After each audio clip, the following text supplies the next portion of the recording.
Here is the technique I discovered purely by accident, not aware that it already exists, and this is the second video with much better effects, and I hope you're gonna stay tuned.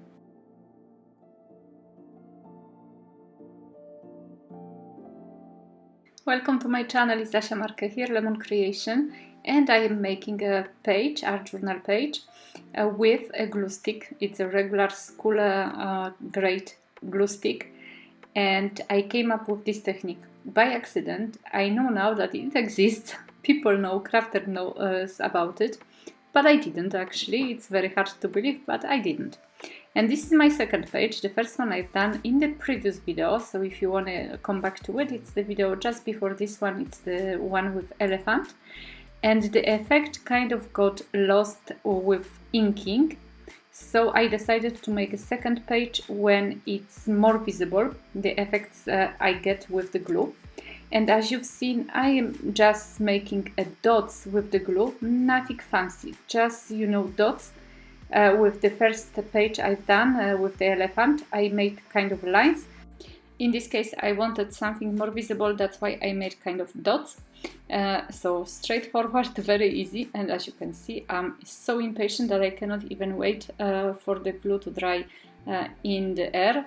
So I am drying it with my heat gun, but I have to admit to something. The actual page, I kind of missed the first part of making it. And so I did my best to redo it with the dots in the same places and with the same ink. So if you see a small difference, and I'm gonna tell you in at which moment I changed the pages, it's because I wanted to recreate the page for you, so you are not lost and you know the whole process doesn't start somewhere in the middle. So I am using Distress Oxide Aged Mahogany, and I've noticed that with this glue resist technique, the best effects you get with the darker inks. Doesn't have to be oxide. And with the first page with elephant, what I've done is I added a lot of water, and so Distress Oxide, of course, works very well with water. So I got a lot of, you know, extra stains, and because of that, the actual resist effect, the glue resist effect, was not visible. In this page, with this page, what I wanted to recreate is the actual effect of resist you get from the just normal glue. So that's why I was very careful with the techniques, you know, to work with. I didn't want it to use too many techniques. I wanted to really show you what kind of effects you can get with the glue.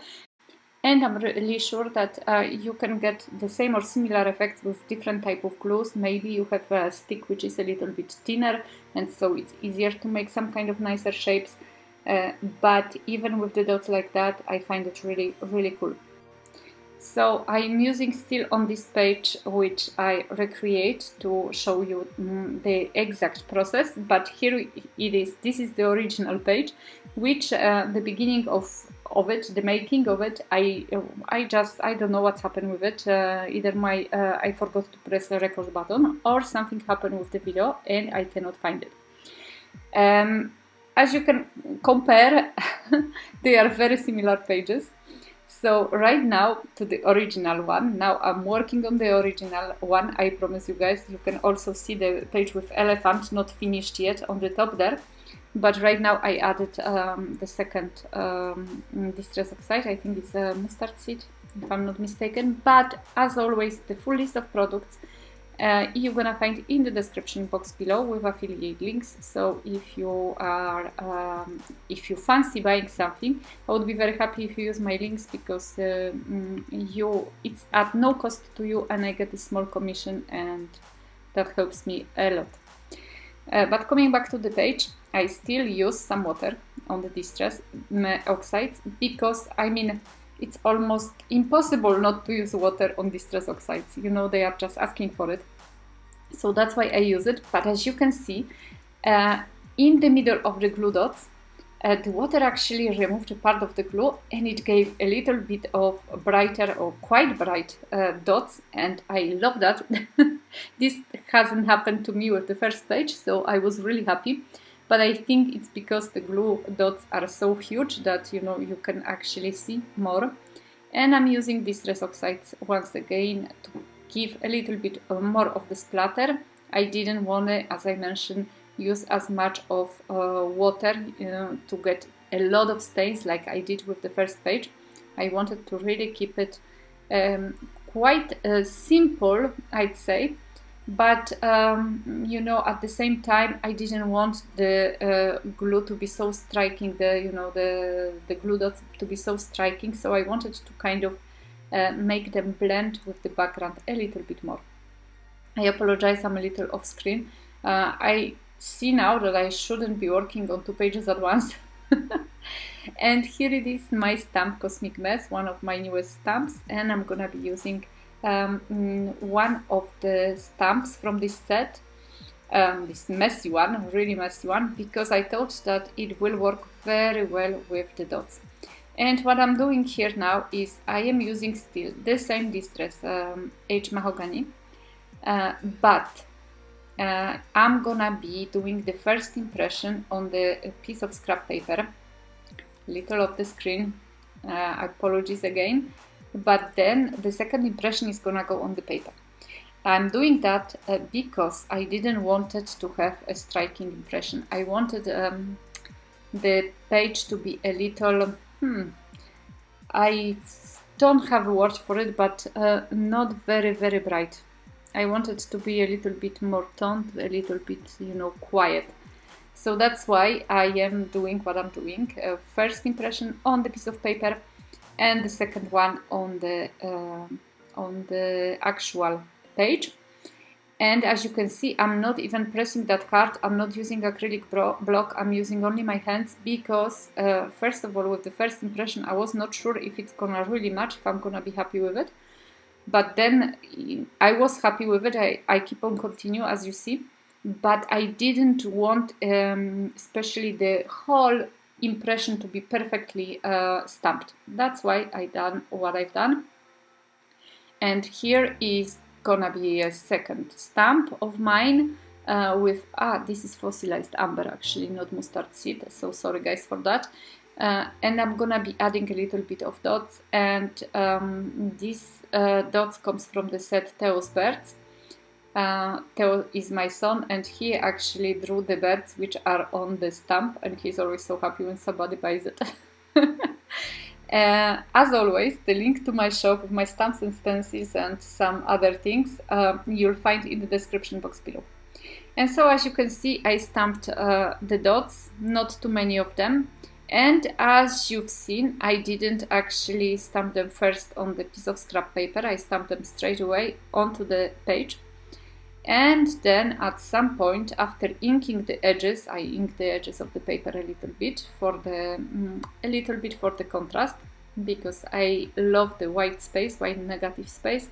But sometimes I ink the edges to be sure that it's kind of, you know, there is some contrast on the edges. And I didn't like the dots. I didn't like the fact that, as much as I love this stamp, I didn't like the fact that they were so striking in comparison to the background. So that's why I wanted really to make a kind of a muted page. And yes, the parts I didn't quite dry, I remove the excess of the water with the tissue. This is also a nice technique, you know, nice something which gives you a different effect if you were to dry. And here it is. This is the page, the background. I really do love it. I absolutely love it. I find this technique really cool, very affordable for everybody. And of course, you don't have to use the Distress Oxide. I actually found out this technique by using some other inks, Make Art by Wendy Vecchi. And so you don't have to use these inks. And maybe, I don't know, maybe that will work also with watercolors that I haven't tried yet, but this is an idea. So as you can see, I'm full of ideas, I don't know. I have to try them though, and there is no time usually, so it's so hard to have, you know, to have a head full of ideas sometimes and just not have a time to do them. I added a little bit of string, white string, for to kind of make a, you know, connection with the white negative space. And I glue a simple butterfly. I'm not even sure where is it coming from. Maybe it's from Maremi Small Art, or maybe it's just one of the butterflies I found on internet and printed out, or from some other papers. And I add a little bit of antennae, I think it's called. And because the page is a little bit kind of almost vintagey, I decided to use clipping stickers by Tim Holtz. My stickers or my words are black and white, so they wouldn't match here. As you can see, the whole page, it really has this vintage feel. So those stickers are just perfect, and they are sometimes so nice. You know, the sayings are so nice. I love it, and I use them a lot lately, actually, also. And so that's it. I really hope you enjoyed that. It's, to me, so much better than the first page, but I would like to know your opinions, so please leave me a comment in the description box below, not in the description, in the comment section below. As always, thanks so much for subscribing. Thank you so much for checking out my shop. I'm wishing you beautiful holidays if it's holiday period for you. If not, just a beautiful week. And I'm gonna see you soon, I hope, in my next video. Bye bye!